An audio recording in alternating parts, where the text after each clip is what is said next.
Seven ba kayo? Seven. Credit man lang tapos ang salas na, ito na sa burbong. Basta ko maliit. Hindi ka na mabasa ng mga dyan. Hindi ka na mag-instance mo. Sa salas pa. Tapos, to discuss kung ano lang siguro.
Good afternoon po.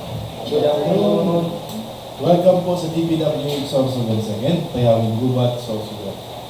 Today is May 6, 2024, scheduled for today's pre-bid conference on the contract 24FL0048 with contract name Construction of Barangay Jupi, Barangay Ignacio Road, Gubat, Sorsogon.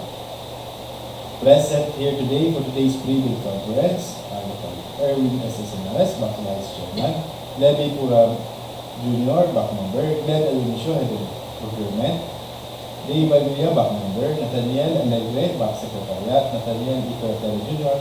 from Planning Section. Mr. Vice Chair, for today's pre-bid conference, meron na po tayong Since we have a quorum, this pre-bid conference is now called for to discuss the basic contract data, is engineer data. Basic contract data for contract ID number 24FL0048, construction of Barangay Jupi, Barangay Ignacio Road, Gubat, Sorsogon. Contract location is at Gubat, Sorsogon. Approved budget for the contract is 39,600,000 pesos. Brief description, construction of roads. Source of fund is FY 2024 J2. Contract duration 200 calendar days. Cost of bidding documents 25,000 pesos. Submission of bids is scheduled on May 20, 2024 until 10 a.m. and the opening of bids is at 10 a.m. of May 20, 2024 immediately after closing the receipt of bids. Major category for the code is RCP. We have here the sample of the bill of quantities and the sample of the PDF sheet. All of these are downloadable through the DPWH website or at the PhilJobs website. Next slide. Minimum manpower requirement for project manager. The minimum years of experience required is 5 years. Project engineer, 5 years. Materials engineer, 3 years. Foreman, 3 years. And safety health officer, 1 year. Next slide, please. Minimum equipment requirement for dump truck. The required number of units is 4 units. Payloader, 1 unit. Bulldozer, 1 unit. Backhoe, 2 units. Chainsaw, 1 unit. Backhoe with payment breaker, 1 unit. Motorized road trailer, 1 unit. Vibratory roller, 1 unit. Water truck pump, 2 units. Transit mixer, 3 units. Concrete vibrator, 2 units. Concrete flash pan, 1 unit. Concrete spreader, 1 unit. Concrete saw, 1 unit. Bar cutter, 1 unit. Bar bender, 1 unit. 1 bagger mixer, 4 units. Cargo truck, 1 unit. Plate compactor, 1 unit. Applicator machine, 1 unit. Kneading machine, 1 unit. Low bed trailer truck, 1 unit. Telescopic man lift, 1 unit. And truck mounted crane, 1 unit. So for the next slide, we have here the sample of the special conditions of contract. And for the next slide, we have here the sample of the plan. So we have here the cover page indicating the station limits and the total net length of the proposed project. Next slide. We have the vicinity map, the location map of the proposed project, the straight line diagram of the proposed works, and the typical roadway cross sections. Again, all of these are downloadable through the DPWH website or at the PhilJobs website. Next slide. Submission and receipt of bids. Bids should be submitted to the back on the date, time, and either at its physical address or through online submission specified in the instruction to bidders, through its bidders' duly authorized representative in a 2-envelope system, where the eligibility and technical requirements are enclosed in one envelope and the financial requirements in another envelope. Eligibility and technical envelope and financial envelope shall then be enclosed in one single envelope. Bid validity shall be 120 calendar days from the date of the opening of bids. Each bidder shall submit one copy of the first and second components of its bid. The procuring entity may request additional hard copies or electronic copies of the bid. However, failure of the bidders to comply with the said request shall not be a ground for disqualification. The procuring entity allows the submission of bids through online submission or any other electronic means. The bidder shall submit an electronic copy of its bid, which must be digitally signed. An electronic copy that cannot be opened or is corrupted shall be considered non-responsive and thus automatically disqualified. Each envelope shall contain the name of the contract to be bid, name and address of the bidder, recipient back, procuring entity, and the markings do not open before the date, time of the opening of bids. The procuring entity requires additional copies of the technical and financial documents. Each copy of the document shall also be enclosed in a separate envelopes marked as Copy 1 Technical Documents and Copy 1 Financial Documents. Both envelopes shall be enclosed in a single envelope marked Copy 1 Bid. Each envelope shall contain the name of the contract to be bid, name and address of the bidder, the recipient back, procuring entity, and the markings do not open before the date, time of the opening of bids. Unsealed or unmarked bid envelopes, or in case of electronic bid submission, not in compressed archive folders and are not password protected, are rejected. Improperly sealed and marked bid envelopes, or not properly compressed and password protected, will be accepted, provided that a bidder or its duly authorized representative shall acknowledge such condition of the bid as submitted. The BAC assumes no responsibility for the misplacement of the contents of the improperly sealed or marked bid or its premature opening as per Section 25.9 of the IRR. Electronic submission and receipt of bids. Meron po tayong two modes of submission of bid, either manual submission of bid or electronic submission of bid. A bidder may opt only one mode lang po sa pag-submit ng bid. For manual submission of bid, yan po ay sa BAC Secretariat Office, DPWH Sorsogon, 2nd DO, Barangay Payawin, Gubat, Sorsogon. For electronic submission of bids, yan po ay sa electronicbids_sorsogon2 at dpwh.gov.ph. Guidelines to electronic means. Use a two-factor security procedure consisting of an archive format compression and password protection to ensure security, integrity, and confidentiality of the bids submitted. Allows access to a password-protected bidding documents on opening date and time. The passwords for accessing the file will be disclosed by the bidders only during the actual bid opening, which may be done in person or face-to-face through video conferencing, webcasting, or similar technology. Capable of generating an audit trail of transactions to ensure security, integrity, and authenticity of bid submissions. Bids submitted after the deadline shall not be accepted.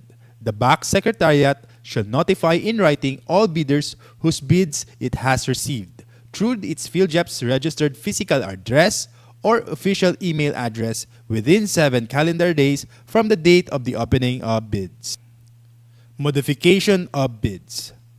Bid modifications must be submitted before the deadline of submission of bids. The bidder shall not be allowed to retrieve its original bid. However, the bidder may submit new bid equally sealed, properly identified, linked to its original bid, and marked as a modification. Withdrawal of bids. Letter of withdrawals must be received prior to the deadline for submission and receipt of bids. For bids withdrawn within the interval between the deadline and the expiration of the bid validity, the bid security shall be forfeited. For electronic bid submission, bidder shall send another bid equally secured, properly identified, and labeled as modification of the one previously submitted. The time indicated in the latest bid receipt page generated shall be the official time of submission. Requirements of bidding documents. The following documents are posted in the DPWH websites and PhilJEPs to aid our contractors in preparation of their bids. The following documents are invitation to bidders, instruction to bidders, general conditions of contract, special conditions of contract, bid datasheet, drawings, bill of quantities, and sampled forms. Eligibility criteria. To be eligible to participate in the bidding of the said projects, a bidder must be a duly licensed Filipino citizen for sole proprietorships, partnerships duly organized under the laws of the Philippines, and of which at least 60% of the interest belongs to the citizens of the Philippines, corporations duly organized under the laws of the Philippines, and of which at least 60% of the outstanding capital stock belongs to the citizens of the Philippines, cooperatives duly organized under the laws of the Philippines, or persons, entities forming themselves into a joint venture as per Section 23.4.2 of the IRR. Foreign bidders may be eligible to participate in accordance with the guidelines issued by the GPPB as per Section 23.4.2.2 of the IRR. Bidders must have a valid pickup license, must have a single largest completed contract that is similar to the contract to be bid, at least 50% of the ABC. Contractors under small a and small b categories without similar experience, provided that the cost of the contract to be bid is not more than the ARCC of registration. Bidders must have an NFCC at least equal to the ABC. Eligibility and technical documents to be submitted by the bidders. We encourage our bidders to enroll in the civil work application to facilitate the fast evaluation of their eligibility. However, if they have not yet enrolled in the CWA, these are the documents they have to submit. Class A legal documents, PhilJEP Certificate of Registration, Mayor's Permit TTI Tax Clearance. Number 2, Pickup License and Registration. Number 3, Statement of all ongoing government and private contracts.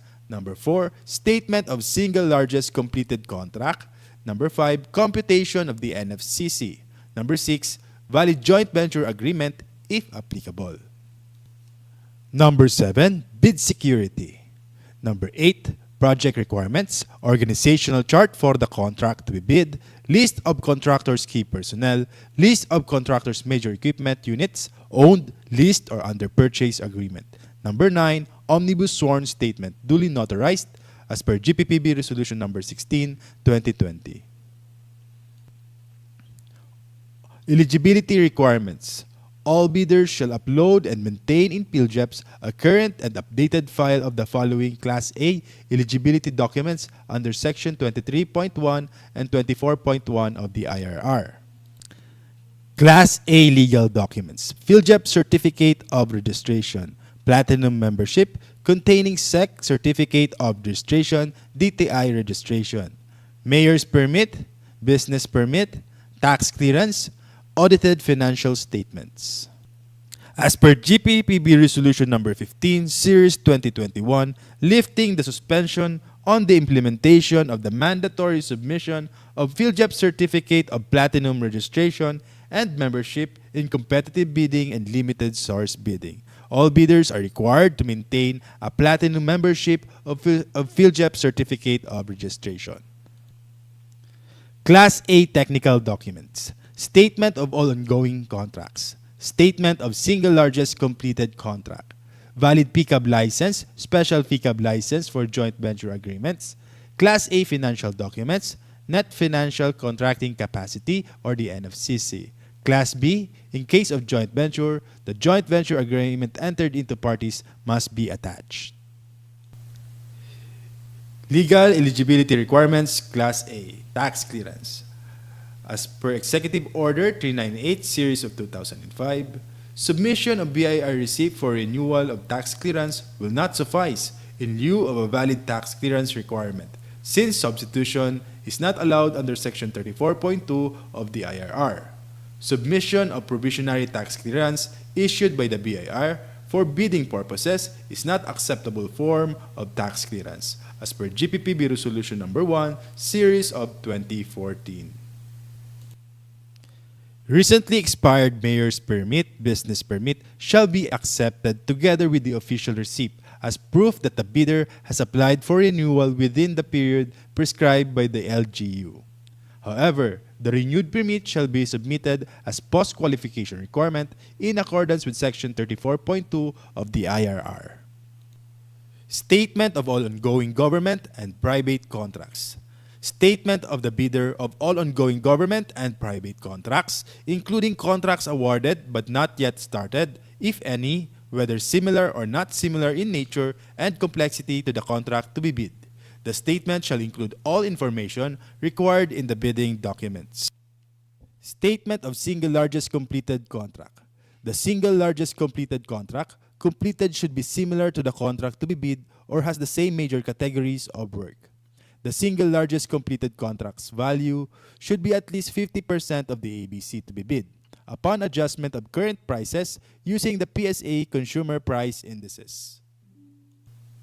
Contractors under small a and small b categories without similar experience on the contract may participate if the cost of the contract to be bid is not more than the ARCC of registration.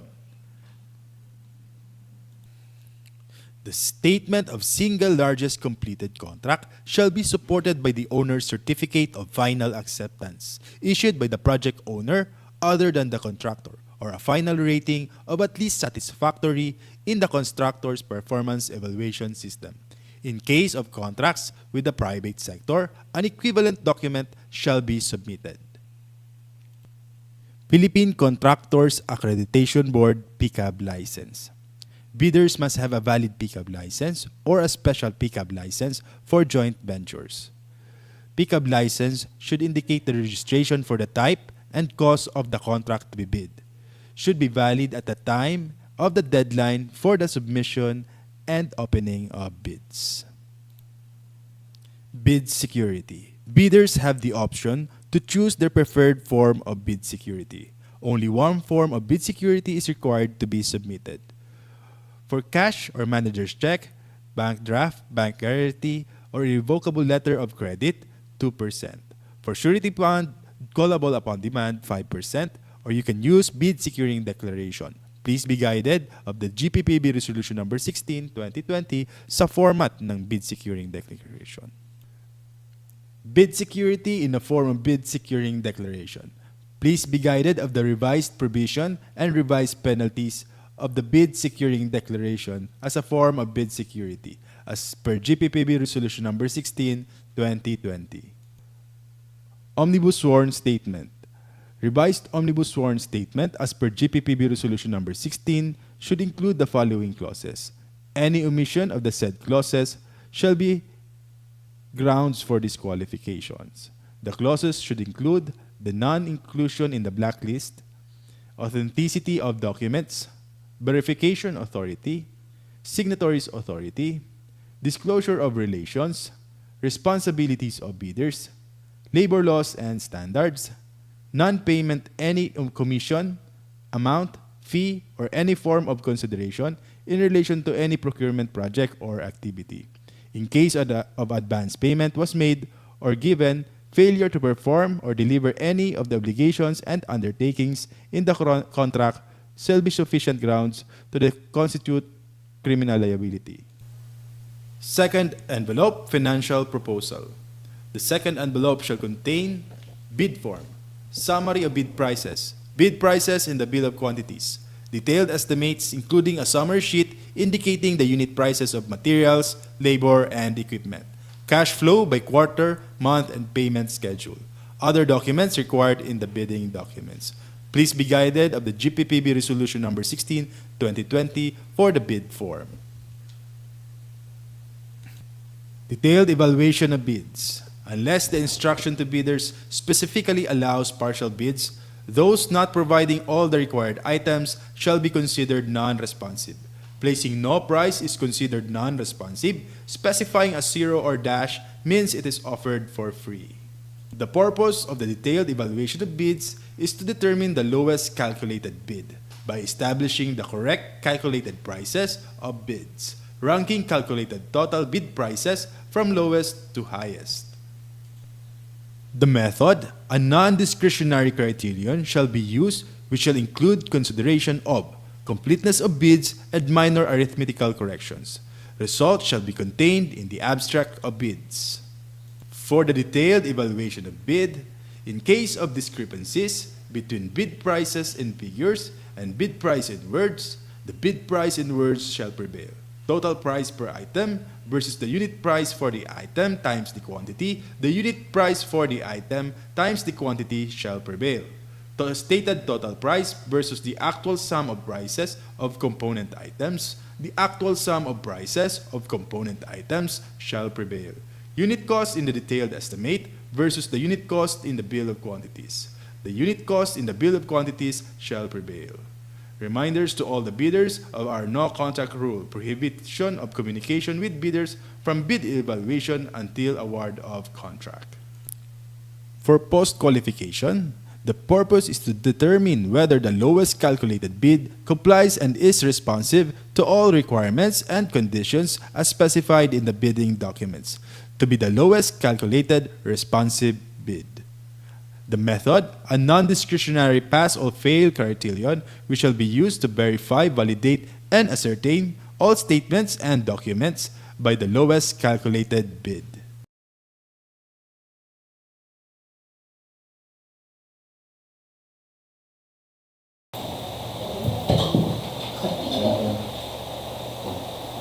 Since we have no other matters to discuss, this pre-bid conference for today is now adjourned. Thank you, Mr. Vice